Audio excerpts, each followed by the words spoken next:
Nepríjemné ráno vo svojej izbe zažili traja vysokoškoláci na Jedlíkovej ulici v Košiciach. Po prebudení ich kroky smerovali do cely policajného zaistenia s obvinením trestného činu nedovolenej výroby a držania omamných a psychotropných látok. V tejto izbe začali záhradkárske práce dvoch študentov. Ich úrodu však zožali policajti.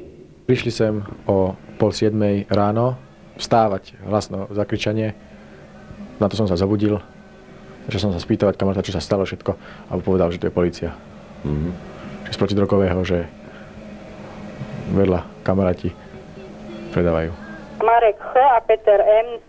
od septembra minulého roku do 21.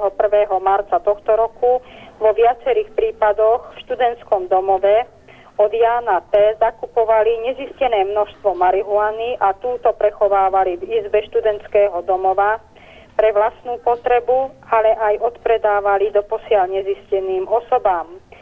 S tým, že to predávali a rozširovali, s tým tiež vôbec nesúhlasím.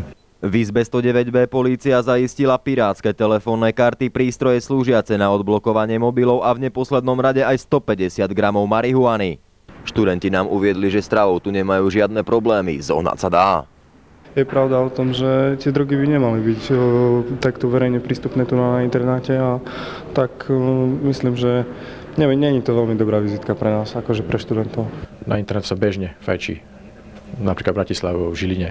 Našli sa aj nejaké injekčné strikačky a takéto na chodbe, takže určite sa dá. A vtedy nevidíte, odkiaľ to je, či je to z tej izby, alebo z tej ich tu cez 1400. Pre Globál Ľuboslav Choluj, televízia Naša Košice.